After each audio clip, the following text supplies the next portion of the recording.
少しずつ完成させることで無理なくモデリングができます。はい、夏森勝です。今回は人体をじっくりモデリングしていきます。一つ注意点として、人体をモデリングするとは言っても、この動画では顔や手のモデリングは省略していますので、あらかじめご了承ください。話す内容は以下の通りです。順番に解説します。モデリングを行う前に先にプリファレンスの設定を行います。このプリファレンスの設定をしているかしてないかでモデリングのしやすさが大きく変わりますので、ここの設定は変えておくことをお勧めします。画面上部にある編集からプリファレンスをクリックします。するとブレンダープリファレンスというのが開きますので、左側にあるシステムをクリックします。この中に Undo 回数というのがありますので、ここを50から100に設定しましょう。デフォルトでは32になっていますが、これより前に戻りたいということが結構ありますので、ここの数値を上げておくといいでしょう。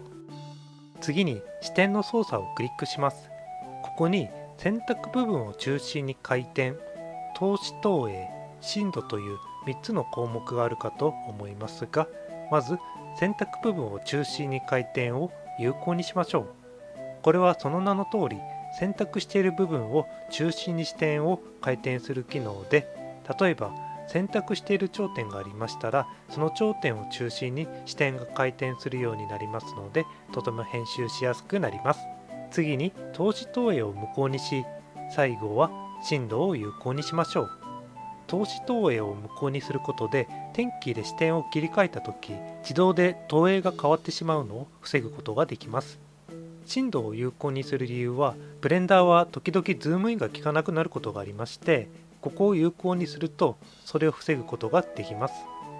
ブレンダーのプリファレンスは設定を変更すると自動で保存されるようになっていますが、もし心配でしたら左下のメニューからプリファレンス保存をクリックしましょう。終わりましたらそのままウィンドウを閉じましょう。それでは早速人体をモデリングしていきます。ここでは人体の各パーツの位置に円や UV 球を配置し、そこからモデリングしていくというやり方で行います。このモデリング方法を行う理由として、あらかじめ首、腕の付け根、足の付け根など各パーツの位置を決めておくことで、モデリングしている最中にあれ、腕の位置ってどこだっけとならないようにするためです。では人体をモデリングしていきましょ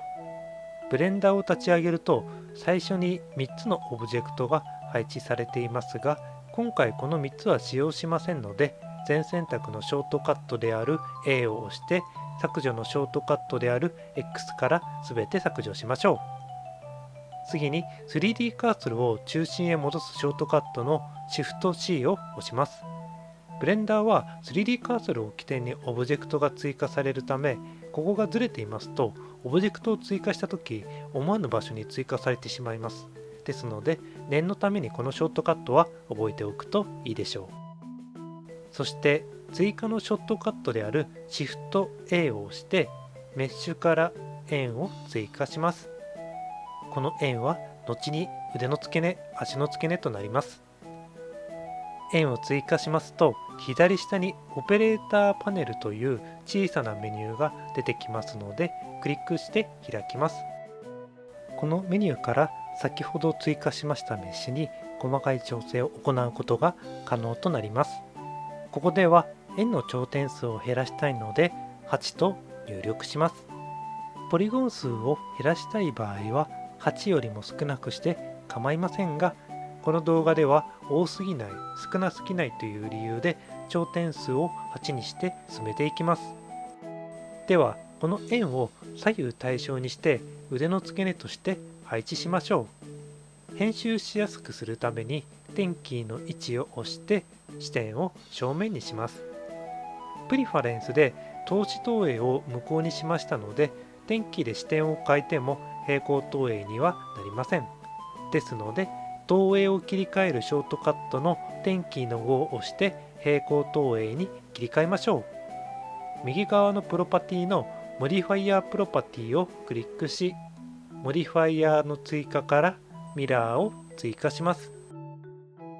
ミラー化はしましたが、現在ミラーと元のメッシュが重なっていますので、編集モードで円を動かして調整しましょう。円を選択した状態で画面左上のモード切り替えから編集モードに切り替えます。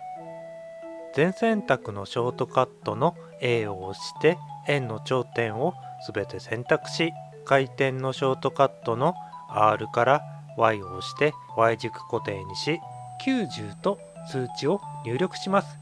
こうすることで円を Y 軸方向に90度回転させることができます。現在円が大きすぎるので大きさを調整しましょう。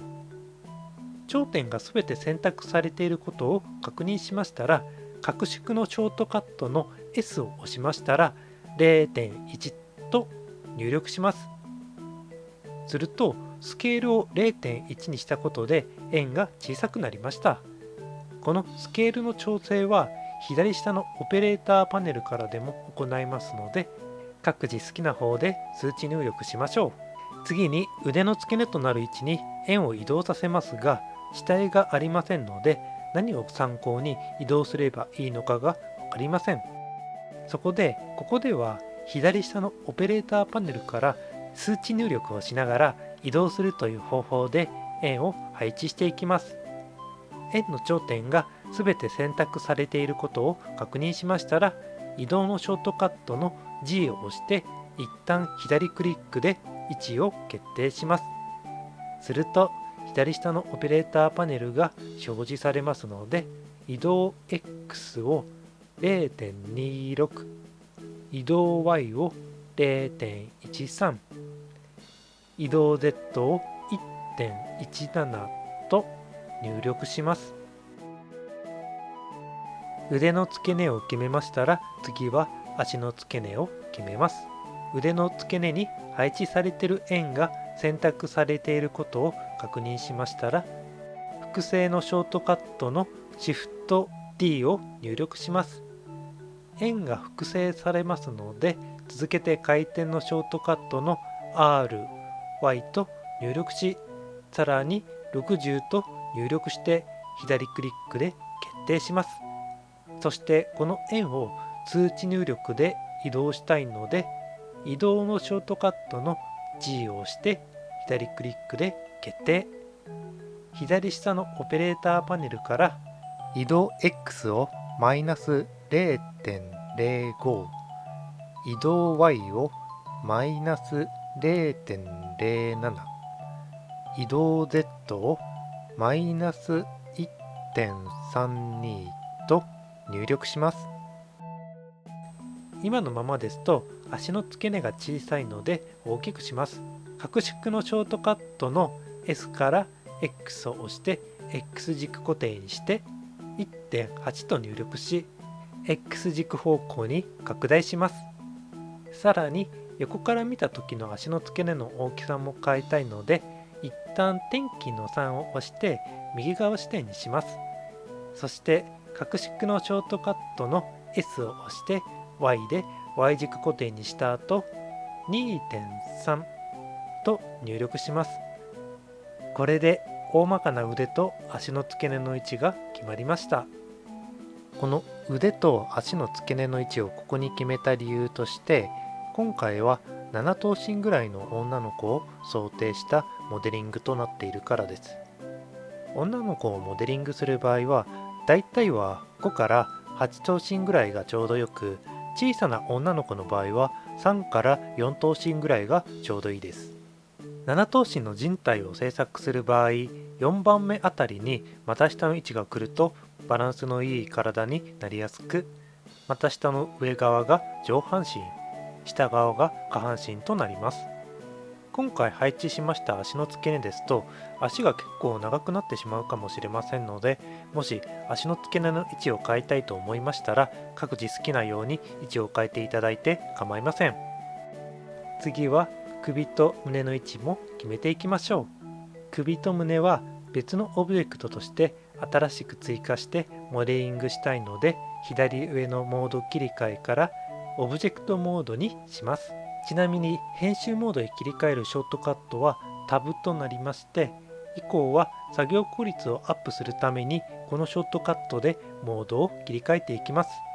3D カーソルが中央にあることを確認しましたら、追加のショートカットのシフト A からメッシュ円を追加します。この円を半分にしてミラーで左右対称にしたいので、まずはタブで編集モードに切り替えます。次に左上の編集モードの右側に選択モードというのがありまして、小さな点の頂点、点と点がつながっている辺、辺と辺を埋める面の3つを選ぶことができます。この選択モードで頂点が選択されていることを確認しましたら、左側の頂点3つをシフトで左クリック。削除のショートカットの X を押して頂点を削除します。削除しましたら、プロパティのモディファイヤープロパティをクリックし、モディファイヤーを追加からミラーを追加。そしてこの中にあるクリッピングを有効にします。クリッピングというのは頂点を動かすとき、頂点がミラー側へとはみ出さないように制限する機能です。さて次は円を小さくしたいところですが、この状態で拡縮のショートカットの S で小さくしようとすると、中央ではなく選択している頂点の真ん中あたりを起点に小さくなってしまいます。これを 3D カーソルを起点に拡縮したいので、画面上部にあるトランスフォームピボットポイントをクリックし、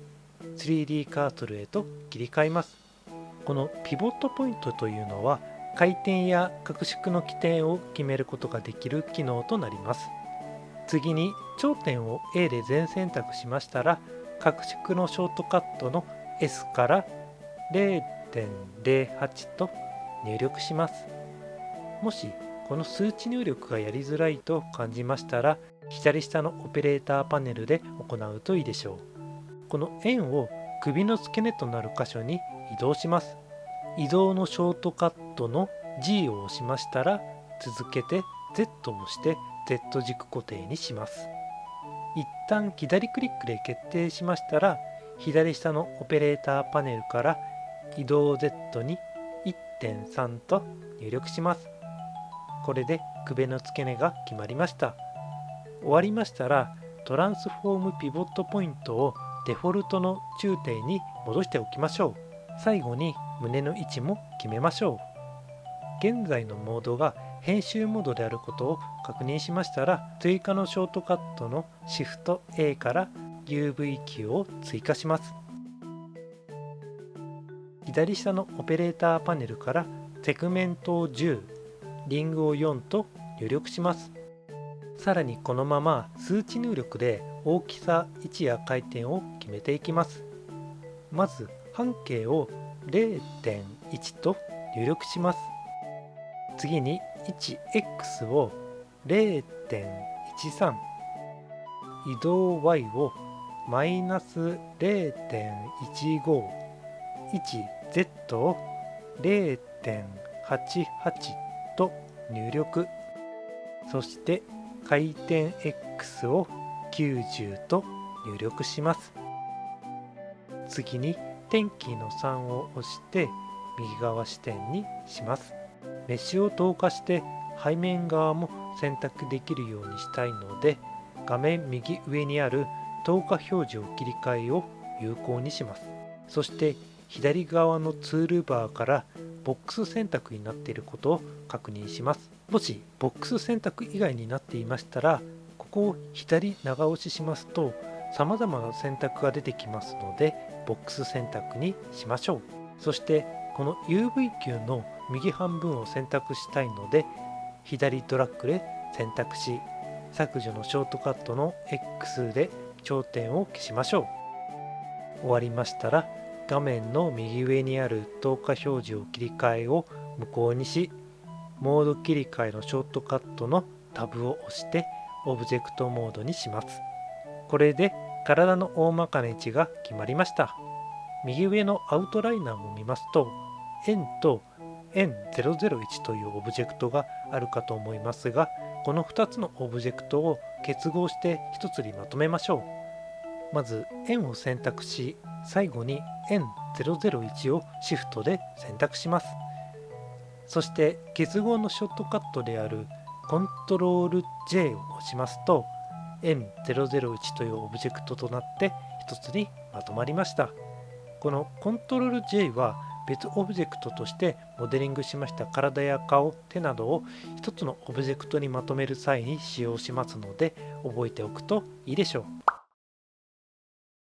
次はこの配置しました首、胸、腕の付け根を基準にモデリングしていきます。上半身、下半身、腕、足と一気に作りたくなるかもしれませんが、いきなりこれをやるとモデリングしながら全体の体のバランスを見直すということが必要になるし、そもそもモデリング自体集中力を使いますので、難しい上にかなり疲れてしまいます。まずは上半身、下半身と少しずつ進めていき、その一部分のみに集中してバランスを整え、終わったら一旦休憩を取ることで無理なくモデリングができるかと思います。作業を行う前に腕の付け根の位置の調整をします。まずは点キーの3を押して右側指定にします。オブジェクトを選択し、モード切り替えのショートカットであるタブを押して編集モードへと切り替えます。そしてオルト左クリックで腕の付け根の頂点のみを選択し、移動の G を押して左クリック、左下のオペレーターパネルから移動 Y をマイナス 0.09 と入力します。これで準備が整いました。それではまずは腕の付け根を押し出して形状を整えていきましょう。点キーの位置で正面指定にし、腕の付け根の頂点を折ると左クリックで選択しましたら、押し出しのショートカットの E を押して脇を作っていきます。位置が決まりましたら左クリックで決定。角縮のショートカットの S も用いて変形するといいでしょう。次は首の頂点にも同様の操作を行います。折ると左クリックで選択し、押し出しのショートカットの E を押した後に Z を押して Z 軸に固定しながら上の方へ移動します。こちらも左クリックで決定。簡単に押し出しを行いましたら、次は胸も押し出していきます。腕の真ん中の頂点4つをシフト左クリックで選択し、押し出しのショートカットの E から X で X 軸固定の押し出しを行い中央へ寄せます。もし頂点が中央へくっつかない場合はミラーモディファイヤーのクリッピングを有効にしましょう。次は胸の上部の頂点3つを選択し、同様に E から Z で Z 軸固定の押し出しを行い、腕の付け根の真ん中あたりまで動かします。だいたいこのあたりですね。この押し出した頂点3つがシフトで選択されている状態で、点キーの3を押して右側指定にします。そして肩の手前上部から後ろ側の方へと合計4回の E による押し出しを行います。左クリックで決定。 E の押し出しと繰り返す感じです。なるべく腕の付け根の頂点と押し出した頂点を合わせておくと後で調整がしやすいです。押し出しが終わりましたら、この押し出したメッシュと腕の付け根の間を面で埋めましょう。押し出したメッシュの頂点2つと腕の付け根の頂点2つを選択し、面生成のショートカットの F を押します。面を作りましたら上部の頂点2つを選択して F を3回押して面を連続生成します。現在肩周りのメッシュが首に近すぎますので、点キーの1を押して正面指定にしましたら、移動の G を用いて頂点を調整します。首と肩周りの間は後に F で面埋めしていきますので、隙間を空けておくといいでしょう。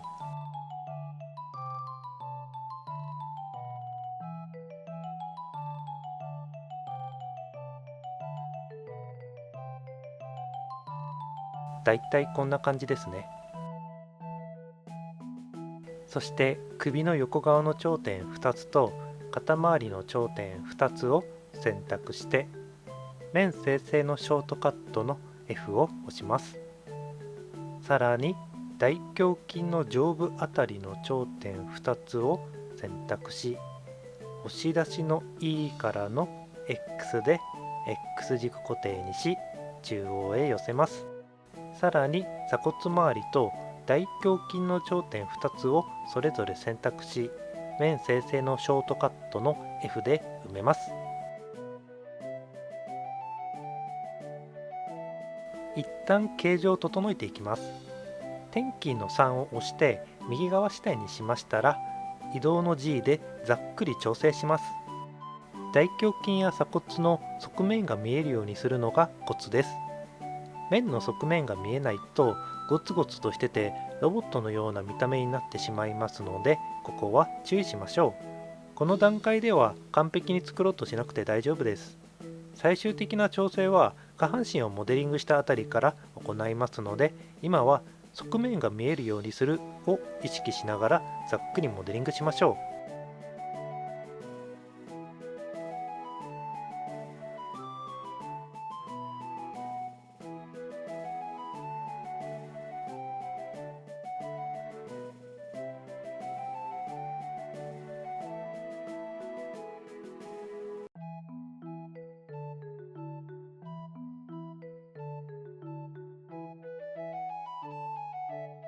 だいたいここまでにしましょう。この段階で完璧にやろうとすると進まなくなるので次へ進みます。次は後ろ側のモデリングを行っていきます。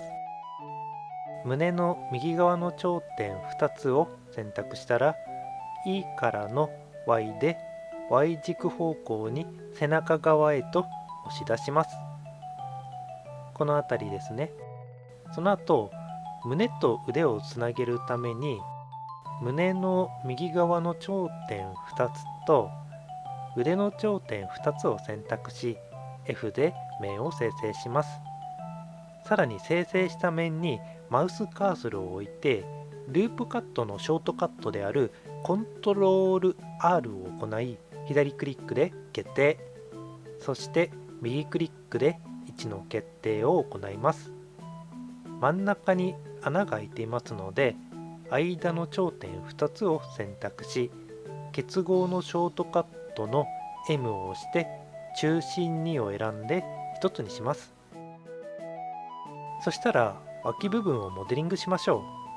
う。点キーの3で右側視点にしましたら胸の横のメッシュをコントロール R で真ん中をループカットし左クリックからの右クリックで位置の決定、そしてメッシュの後ろ側の頂点2つと腕の付け根の後ろ側の頂点2つを選択し面生成の F を押します。さらに穴を塞いでいきましょう。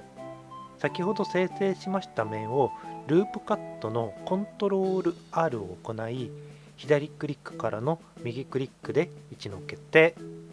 そして面を連続で生成したいので穴の下側の頂点2つを選択します。面生成の F を2回押します。脇を制作しましたら次は背面側をモデリングします。後ろ側の頂点4つを選択し視点を背面側へと移動します。押し出しのショートカットの E から続けて X で X 軸固定の押し出しを行います。そしてこの押し出したメッシュを中心へ寄せてくっつけます。この押し出しましたメッシュを分割します。マウスカーソルを置いてループカットのコントロール R を行います。マウスホイールを動かして3つに分割しましたら左クリックからの右クリックで決定。分割したことで後ろ側の空いてる箇所が面で埋められるようになりましたので腕の付け根の後ろ側の頂点2つを選択し、面生成の F を3回押します。続けて背面側の面を押し出し、面を生成していきます。首の後ろ側と背中の境目あたりの頂点2つを選択し、E からの X で X 軸固定の押し出しを行って中央へ寄せます。そして首の付け根の後ろ側の頂点2つを選択し、 F を2回押して面を生成。さらに背中側の頂点2つを選択し、 F を押して面を生成します。現在背中側が四角形みたいになっていますので、点キーの3の右側視点とコントロール点キーの1の背面視点などさまざまな角度から見ながら、移動の G なので形を整えていきましょう。こちらも面が見えるように調整するのがコツです。面は外側に近づくにつれてどんどん面の見える面積が小さくなっていきます。これを意識すると一体感のあるモデルが作りやすいです。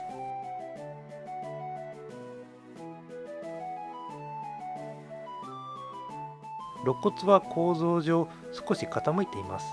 側面から見ると滑り台のように傾いている感じですね。この傾きを意識しながら頂点を調整するといいでしょう。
首の付け根も腕の付け根ももし位置が気になる場合はお好きなように調整していただいて大丈夫です。このくらいにしておきましょう。正面側を修正します。胸の真ん中をループカットのコントロール R を行い辺を1つ追加します。さらに胸の上部の頂点4つを選択し G を2回押しますと、頂点を辺に沿ってスライド移動することができますので、この頂点4つを上側へとスライドします。この辺りですね。そして点キーの3を押して右側視点にしましたら、胸の形を修正します。胸をモデリングするコツですが、乳房と大胸筋が腕の付け根に向かって収束していく感じを意識しながらモデリングを行うといいでしょう。もっと簡単に言うと、胸は水風船が上半身にくっついている感じをイメージすると分かりやすいです。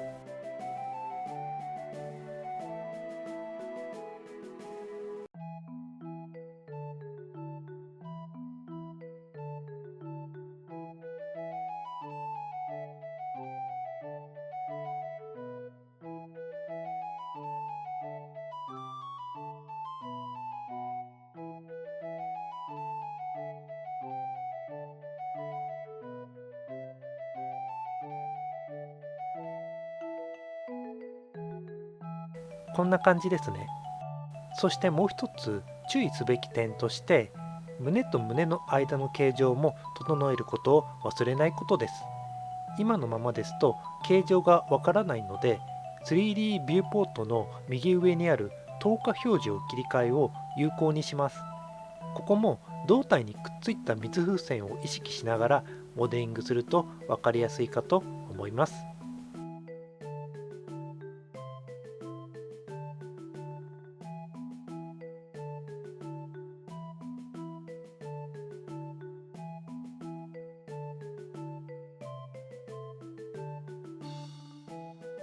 こんな感じですね。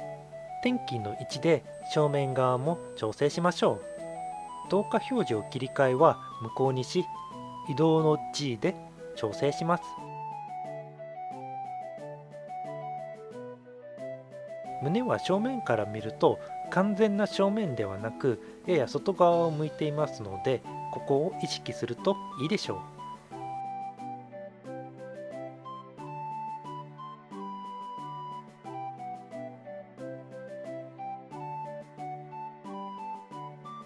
もしこの点キーによる視点だけで変形するのに限界が来ましたら、様々な角度から確認しながら変形するといいでしょう。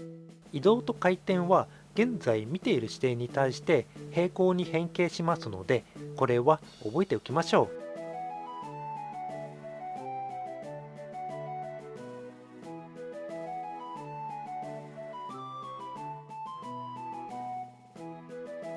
ざっくりですが、これで胸は完成です。次は鎖骨を表現していきます。大胸筋の真ん中あたりの辺をシフト、オルト、左クリックで複数の辺ループ選択をします。そして G を2回押して頂点のスライドをできるようにし、上部の頂点へと近づけます。位置が決まりましたら左クリックで決定します。さらに鎖骨付近の頂点3つを選択し、同じように G を2回押してスライド移動。点キーの位置で正面視点にしましたら、鎖骨の形になるように整えていきます。鎖骨は中央に向かって斜め下にかなり下がるイメージがあるかもしれませんが、正面から見ると割と水平ですので、ここは気をつけるといいでしょう。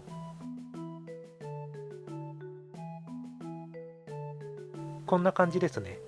形状を少し整えます。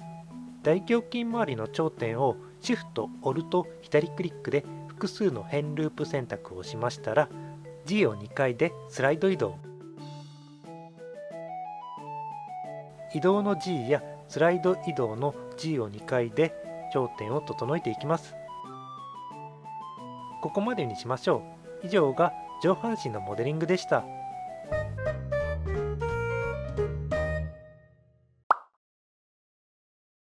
次は下半身をモデリングしていきます。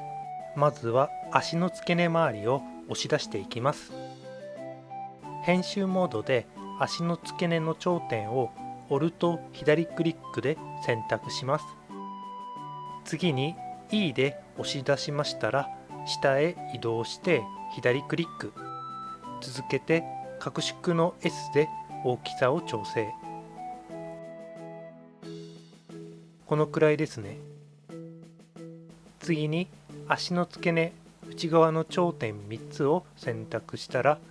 E から X で X 軸固定の押し出しを行い内側へ寄せます。そして押し出したこのメッシュにループカットのコントロール R を行い、左クリックからの右クリックで分割。そして外側の頂点11個をオルト左クリックで辺ループ選択します。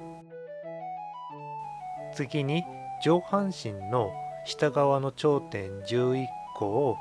シフトオルト左クリックで複数辺ループ選択しましたら、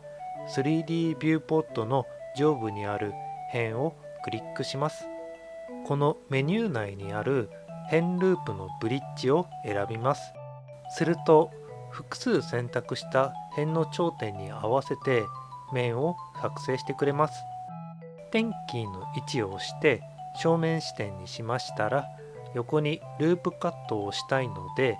コントロール R を押してマウスホイールで辺を4つ追加し、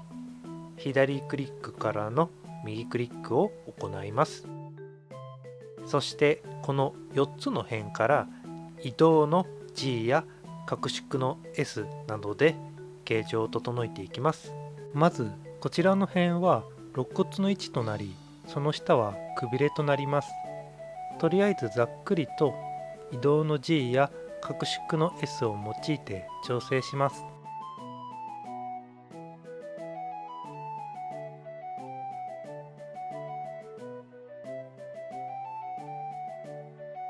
ここの大きさですが、肋骨はだいたい頭一つ分の大きさになります。この動画では頭部はありませんが、もし頭部を用意していた場合は、そちらを基準に肋骨の大きさを頭部ぐらいにするといいでしょう。こんな感じですね。今度は下側を調整します。ここの辺はだいたい骨盤の位置となって、その下はお腹とお尻の下側となります。くびれで体をへこませて、足の付け根に向かって膨らんでいく感じを意識するといいかと思います。次は天気の3を押して右側視点にします。こちらでポイントとなるのはくびれとお尻あたりですね。肋骨と骨盤の背中側は横から見ると S 字を描いています。そのため、ただ円柱のように体をまっすぐにするのではなく、曲線を描くようにモデリングするのがコツです。お尻は頂点数が少ない都合上、かなりガクガクしていますが、後で頂点数を増やしていきますので、今はこのままで大丈夫です。ちなみに体の正面側には2つの膨らみがありまして、1つは肋骨の膨らみで、もう1つはお腹の膨らみです。そのため、実はここも円柱みたいにまっすぐではなく、しっかりとデコボコしていますので、ここは気をつけるといいでしょう。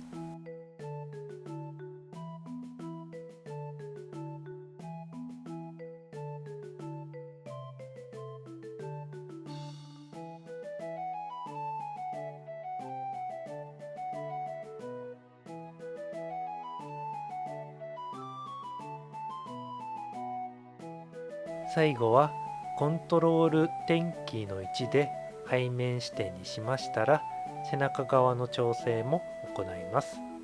お尻は割れ目を表現するために頂点を内側へ寄せるといいでしょう。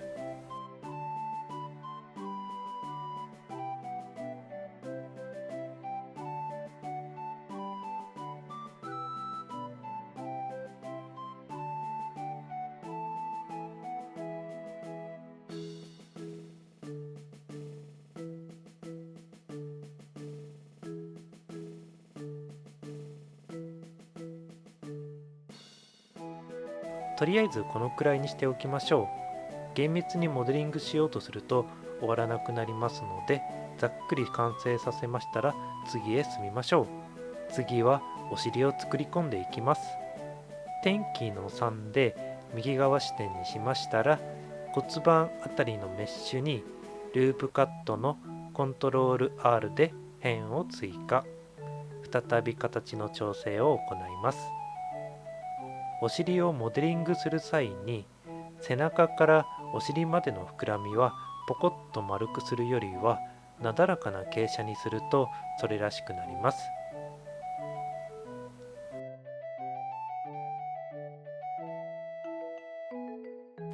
こんな感じですね。そして肋骨側にもループカットのコントロール R を行い調整します。ちなみにこの辺を選択した状態で Alt S を押しますと、収縮膨張と言いまして、まるで膨らむように変形するようになります。このショートカットキーも使用しながらモデリングしていくといいでしょう。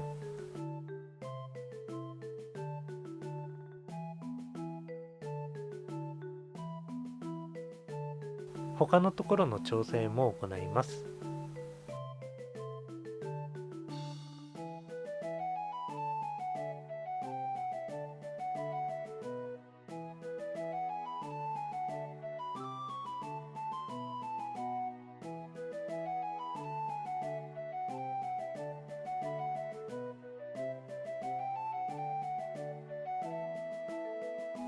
このくらいにしましょう。点キーの位置を押して正面視点にしましたら、次はへそをモデリングします。3D ビューポットの左上から面選択モードにして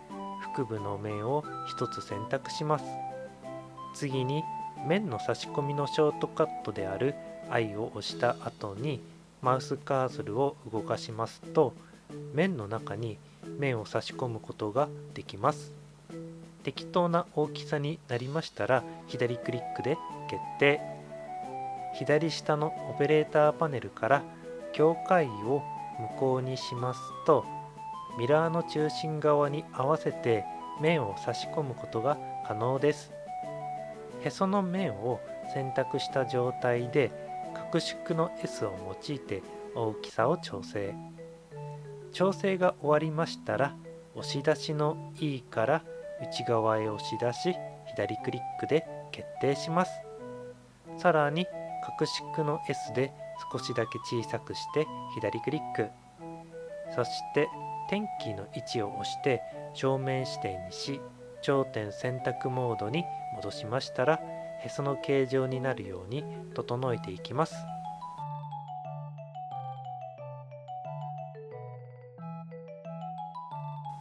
こんな感じですね。ここからは体全体の調整を行います。まずは斜め視点の形状を整えていきます。視点を斜めにしましたら移動の G で頂点を調整します。ここの形状のコツですが、外側を緩やかな S 字を描くようにすると体のバランスが整いやすいと思います。基本的に人の人体はまっすぐな円柱ではなく曲線でできていますので、ここは意識しましょう。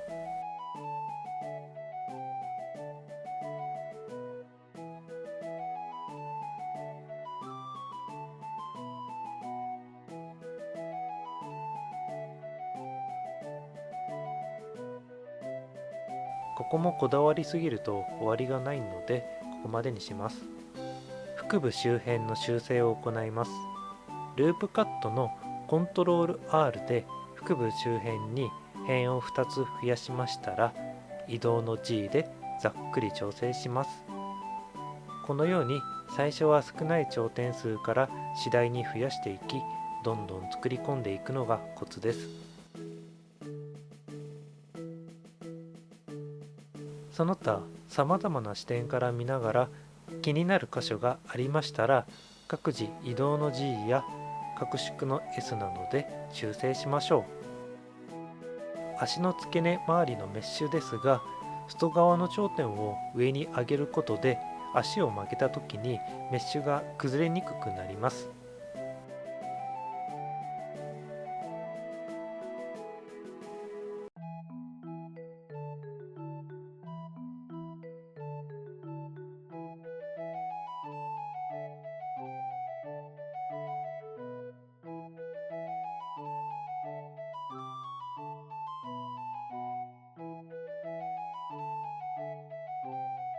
お尻の形状をさらに作り込みたいので、ループカットのコントロール R でさらに辺を増やし、移動の G で調整します。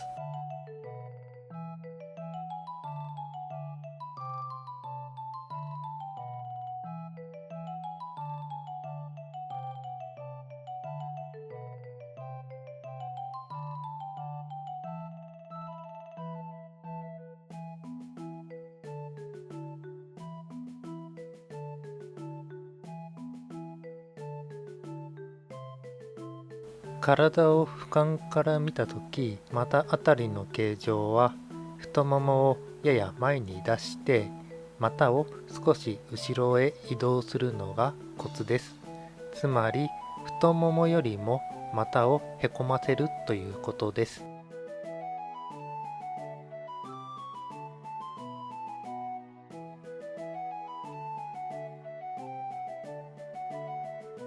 時々遠くから眺めて体全体を確認するのも大事です。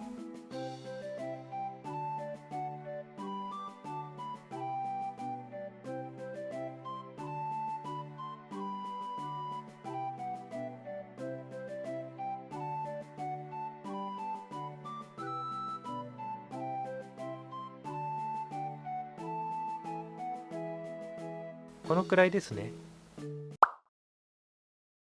そして腕と足のモデリングを行っていきます。まずは腕からモデリングしていきたいところですが、下絵がないため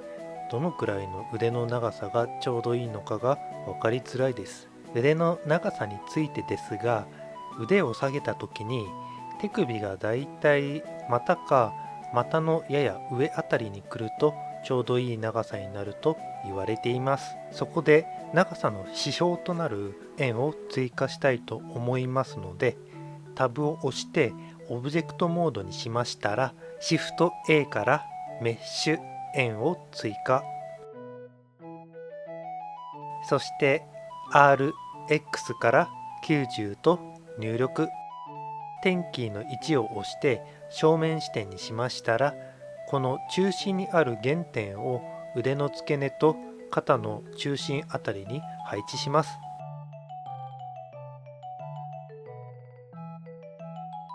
だいたいこの辺りですね。下を見ますとちょうど下の円が股あたりに来れば大丈夫です。そして右端の円を手首の位置にして腕をモデリングします。体のオブジェクトを選択してタブで編集モードへと移ります。この腕の付け根をオルト左クリックで変ループ選択し、 E で少しだけ押し出したら左クリックで決定。さらに脇の真ん中あたりの辺をオルト左クリックで選択し、ベベルのショートカットのコントロール B を行います。マウスカーソルを動かして辺を分割し、左クリックで決定します。ベベルというのは角を丸めたり辺を追加することができる機能です。脇部分は腕を上げたり下げたりができるため可動範囲が広いです。そのため後にリギングを行う際にメッシュを崩れにくくするために、外側も内側もなるべく多くの頂点数を確保するといいでしょう。少しだけ調整します。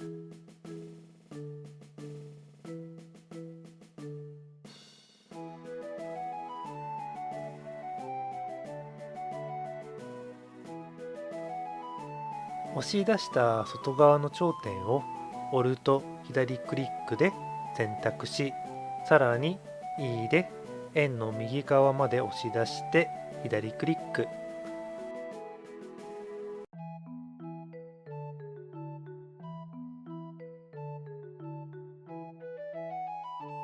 さらにループカットのコントロール R で縦に辺を4つ追加しメッシュを分割します。そしてこれまでの操作と同様に左クリックからの右クリックで決定。左から2番目の辺をオルト左クリックで辺ループ選択しましたら、ベベルのショートカットのコントロール P を行います。マウスカーソルを動かして辺を分割し左クリックで決定します。ここは後に肘となる箇所となります。肘を作り込んでいきます。3D ビューポートの左上から辺選択モードにしましたら、肘の裏側の辺5つを選択します。右クリックからメニューを表示しますと、細分化というのがありますのでクリックをします。細分化というのは選択した辺に対して分割してくれる機能です。すると左下にオペレーターパネルが表示されますので、ここの N ゴンを作成を無効にしましょう。N ゴンというのは五角形以上の面のことです。ここを無効にしますと、細分化した際に五角形以上になってしまう箇所がなくなります。これは関節部分を制作するときに役立つ機能かと思います。基本的に関節部分は後にリギングを行うことを想定して、内側の分割数は少なくして外側の分割数は増やした方が望ましいです。終わりましたら頂点選択モードにします。腕の形状を整えていきます。点キーの1で正面視点にしましたら、移動の G や拡縮の S を使用しながら腕の形にしていきます。ここの調整のコツですが、肘付近の前腕は膨らますようにし、手首に近づくにつれて細くしていくといいでしょう。上腕側は肘と脇の間だと分かるようにやや小さくするといいかと思います。解剖学に基づいて厳密にやろうとすると一気にモデリングが難しくなりますので、あえて単純に捉えるということも大事だと個人的に思います。脇の頂点についてですが、腕を下げることを想定してあえて脇の外側の頂点は頭部側へ近づけると、スキニングを行う際に肩の形状が崩れにくくなります。また脇はなるべく小さくすると、腕を上げた時に脇が変に引き伸ばされるといったことをある程度防ぐことが可能です。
コントロール点キーの1で背面側視点の調整も忘れずに行います。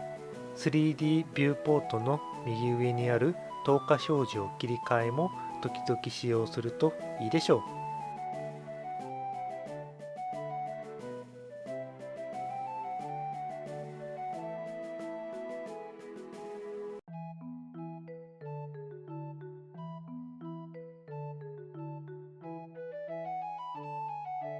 こんな感じですね。手首の大きさを変更します。手首の断面は球体ではなく楕円型になっていますので、そこで手首付近の頂点をシフトオルト左クリックで選択し、拡縮の S からの YZ で手首の断面を楕円型にしていくといいでしょう。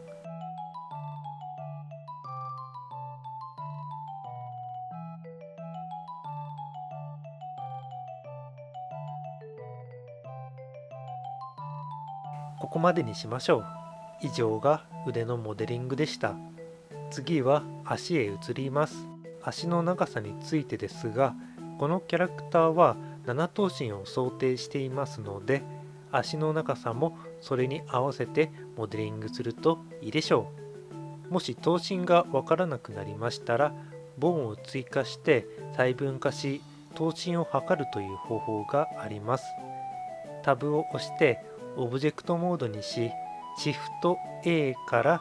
アーマチュアを選択。S で棒の大きさを変えて GX で体の隣に移動。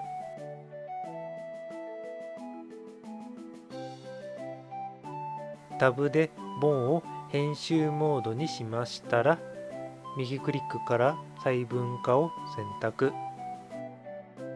左下のオペレーターパネルから6と入力。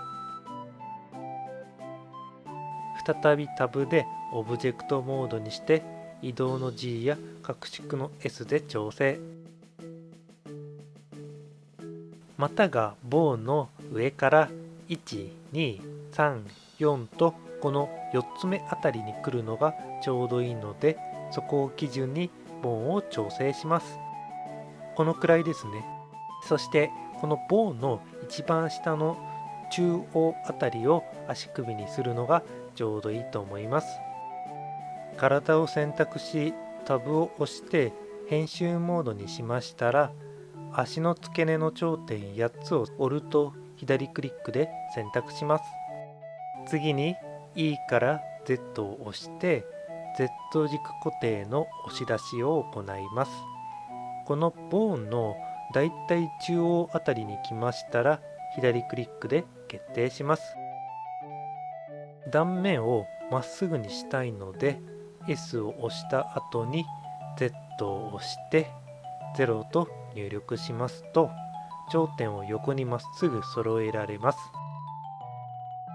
そしてループカットのコントロール R で横に辺を3つ追加しましたら、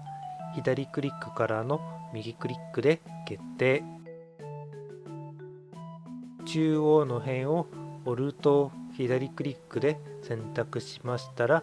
ベベルのショートカットのコントロール P を押してマウスカーソルを動かしてそれなりの大きさの幅にしましたら、左クリックで決定します。足の調整に入ります。点キーの1の正面視点や点キーの3の右側視点などと交互に確認しながら、移動の G や拡縮の S で形状を整えていきます。3D ビューポートの右上にある透過表示を切り替えの有効無効を繰り返しながら、左トラックでボックス選択し、辺を S で大きさを変えるなどをすると足の調整がしやすいです。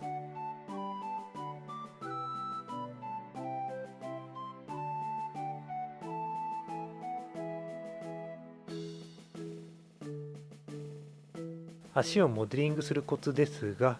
足を側面から見たとき、太ももはすねよりも前に出ていますので、ここは意識しましょう。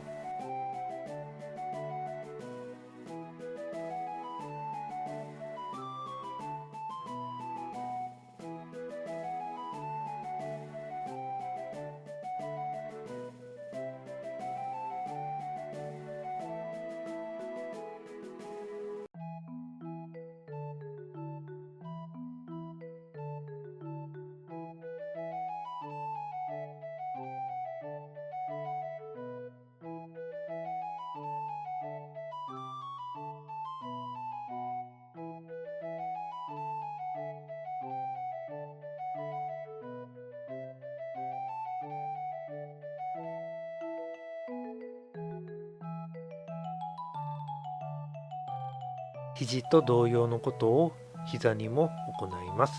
また選択モードを変更しますが、そろそろショートカットで効率化を図りたいので、変選択モードへ切り替える数字の2を押します。膝の正面側の辺を5つ選択しましたら、右クリックを押して細分化を選びます。左下のオペレーターパネルから N ゴンを作成を無効にします。そして数字の1は頂点選択モードへ切り替えるショートカットとなりますので押しましょう。後ろ側も忘れずに調整します。太ももとふくらはぎは柔らかさを表現するために丸みのある形状にするといいでしょう。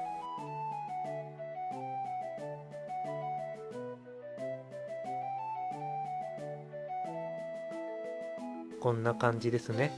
ざっくり形状を整えましたら、太ももとすねの辺をシフトオルト左クリックで選択。ベベルのショートカットのコントロール B を押してマウスホイールを動かして辺を3つにします。そして左クリックで決定。再び形状を整えます。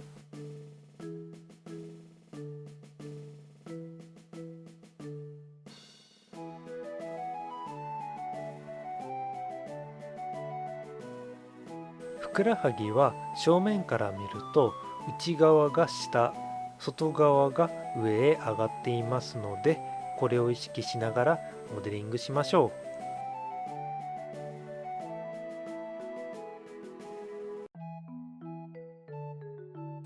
これで足の完成です。足が結構長いかもしれませんので、もし気になる場合は各自足の長さを変えていただいて構いません。棒による指標はあくまで平均なので絶対的な正解ではありません。そのためお好きなように体のバランスを変えるといいでしょう。ついでに足もモデリングしていきましょう。ここでは指付きの複雑な形状ではなく、靴下のような単純な足のモデリングを行います。まず足首の後ろ側の頂点5つを選択します。次に点キーの3を押して右側視点にしましたら EZ で Z 軸固定の押し出しを行います。だいたいこの辺りですね。押し出したメッシュをループカットのコントロール R でマウスホイールを動かして辺を2つ追加。左クリックからの右クリックで決定しメッシュを分割。このメッシュの左右の頂点6つを選択しましたら点キーの3で右側視点にして押し出しの E でつま先まで押し出します。だいたいこの辺りですね。足の大きさって何を基準にすればいいか分かりづらいところがありますが、とりあえずすねの半分が足の大きさと思えばいいかと思います。押し出したメッシュの先の頂点6つが選択された状態で、上部の辺から辺ループのブリッジを選びメッシュを構成します。そして足の左右のメッシュにループカットのコントロール R で縦に辺を5つ追加し、左クリックからの右クリックで決定。ループカットしましたらつま先の頂点2つを選択し、面作成の F を計5回押します。さらに裏足にも同じことを行い計8回の F を押します。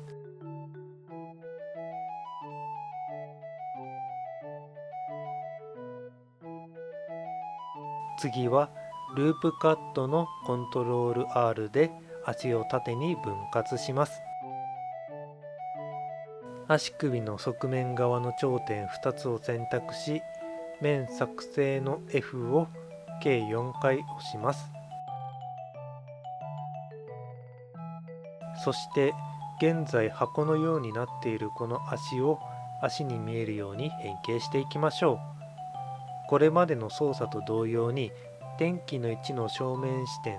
点キーの3の右側視点など他にも様々な角度から確認しながら移動の G や拡縮の S などで足にしていきます。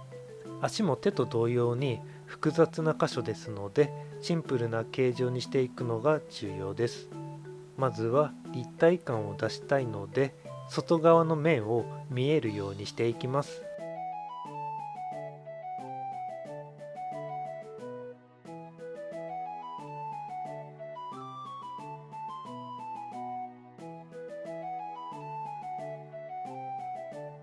次に足の甲を構成していきます。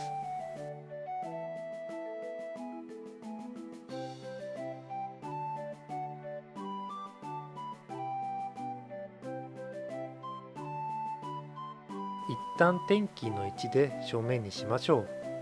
コツとしては足の甲は縦に長い三角形を意識するといいでしょう。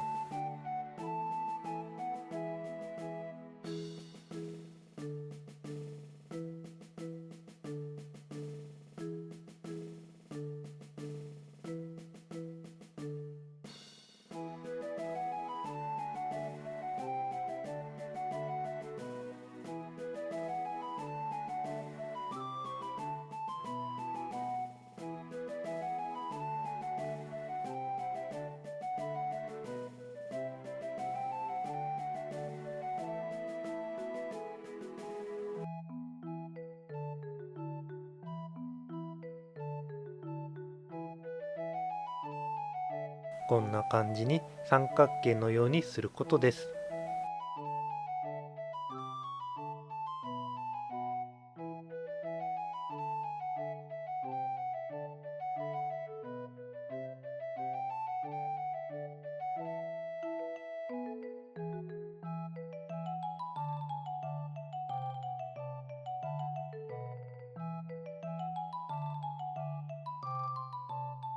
もしミラーで足の内側が見えない場合は、ミラーのリアルタイムを一旦無効にするといいでしょう。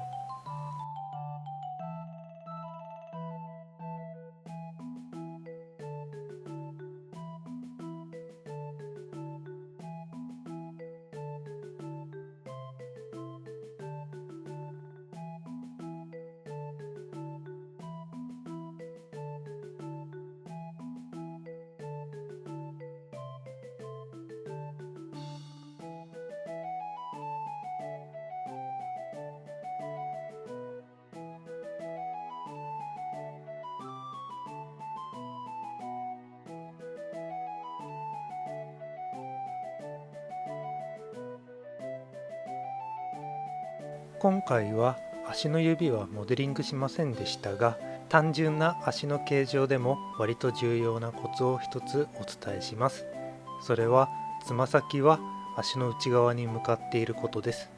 足の指は同じ方向へ向いているのではなく、若干足の内側へ向かっています。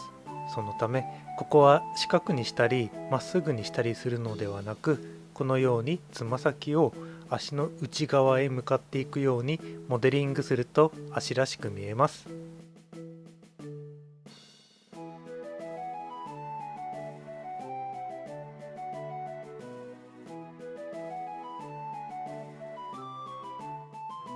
こんな感じですね。以上が腕、足、そして足のモデリングでした。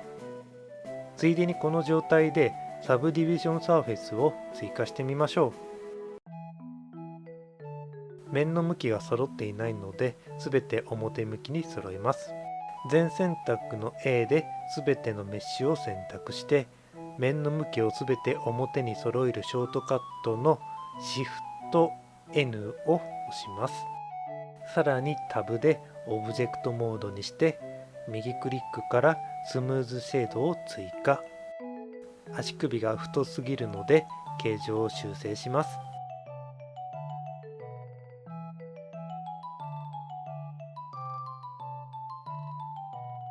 はい、これで体の完成です。いかがだったでしょうか。今回は人体をじっくりモデリングしていきました。ここで紹介しましたコツは、制作したいキャラクターやモデルの使用用途などによって変動しますので、全てに当てはまるわけではありませんが、人体のモデリングの助けになりますので、覚えておいて損はないかと思います。ちなみに人体に関する動画は他にもありまして、こちらでは人体のトポロジーなどを紹介しています。もっと人体のことについて知りたい場合はこちらもおすすめです。皆様のモデリングライフがより充実することを願います。最後までご視聴いただきありがとうございました。